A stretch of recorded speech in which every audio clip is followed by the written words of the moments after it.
आज हम permutations and combinations की 3 थोड़ी सी ट्रिकी लेकिन इजी प्रॉब्लम्स को सॉल्व करेंगे। नीडलेस टू से ये प्रॉब्लम्स एग्जाम में बहुत पूछी जाती हैं।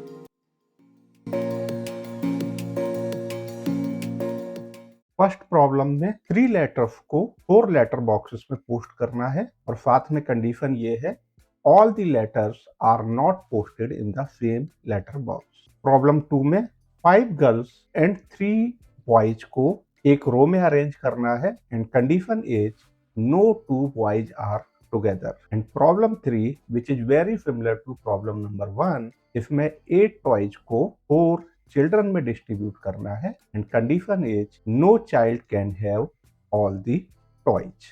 एज सच प्रॉब्लम हार्ड नहीं है, लेकिन फंडामेंटल प्रिंसिपल ऑफ काउंटिंग की सही अंडरस्टैंडिंग ना होने की वजह से स्टूडेंट इन प्रॉब्लम्स में बहुत मिस्टेक करते हैं। चलिए प्रॉब्लम 1 सॉल्व करते हैं। 3 लेटर्स को 4 लेटर बॉक्सेस में पोस्ट करना है। Condition is all the letters are not posted in the same letter box. Number of ways हम कैसे निकालेंगे?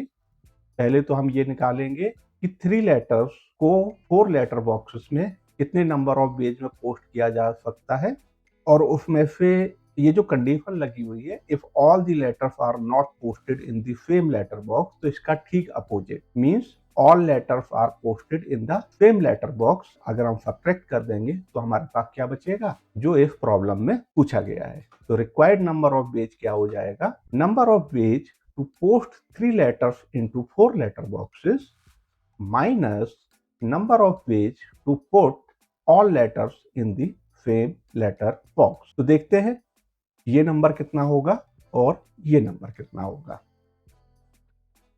तो number of ways to post 3 letters into 4 letter boxes, क्या पॉसिबिलिटी है? लेटर 1 को हम letter box 1, letter box 2, letter box 3 and letter box 4 किसी भी एक में पोस्ट कर सकते हैं, करेक्ट? सेम वे लेटर 2 को भी इन चारों लेटर बॉक्स में से किसी में भी पोस्ट किया जा सकता है। एंड सिमिलरली लेटर 3 भी आप 4 डिफरेंट वे में किसी भी लेटर बॉक्स में पोस्ट कर सकते हो। अब हमें करने ये तीनों ही काम है, तो जब तीनों ही काम करने हैं तो by fundamental principle of counting का जो मल्टीप्लिकेशन रूल है, because we have to perform all 3 task, total number of ways क्या हो जाएगा, इनको हम मल्टीप्लाई कर देंगे। Number of ways to post letter 1 multiplied by number of ways to post letter 2 and multiplied by number of ways to post letter 3। तो ये कितना आ जाएगा, 4 into 4 into 4 equal to 4 power 3। अब आगे चलते हैं कितने तरीके से हम सारे लेटर्स को एक ही लेटर बॉक्स में पोस्ट कर सकते हैं। तो एक तरीका तो वो है जब हम ऑल 3 लेटर्स को लेटर बॉक्स 1 में पोस्ट कर दें। दूसरा तरीका है सारे लेटर्स को लेटर बॉक्स 2 में पोस्ट कर दें। थर्ड वेज सारे लेटर्स को लेटर बॉक्स 3 में पोस्ट करते हैं एंड फोर्थ वेज सारे लेटर्स को लेटर बॉक्स 4 में पोस्ट करते हैं। तो ये काम हम 4 डिफरेंट वे में कर सकते हैं। तो हमारी जो ओरिजिनल प्रॉब्लम है उसका आंसर क्या हो जाएगा, required number of ways equal to number of ways to post 3 letters into 4 letter boxes minus number of ways to put all letters in the same letter box. ये number कितना आया था, 4 power 3, और ये number कितना आया था, 4।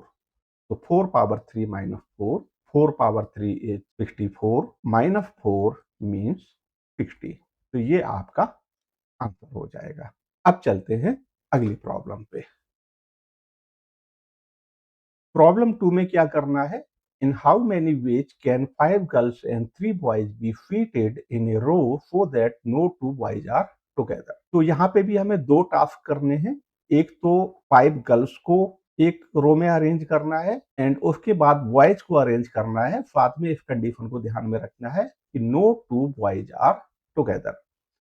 तो इस प्रॉब्लम को करने के लिए हम क्या कर सकते हैं, पहले तो सारी गर्ल्स को एक रो में अरेंज कर दो,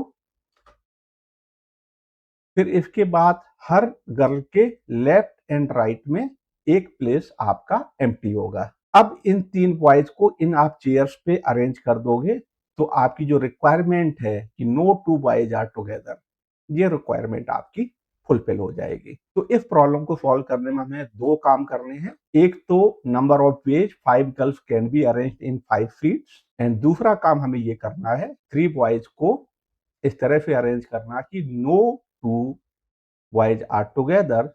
आपके पास 1 2 3 4 5 6 टोटल 6 प्लेसेस होंगे जहां पे आप 3 बॉयज को अरेंज कर सकते हो so that they are not together. तो पहला नंबर क्या हो जाएगा, 5 गर्ल्स को 5 प्लेसेस में अरेंज करना है, तो 5p5।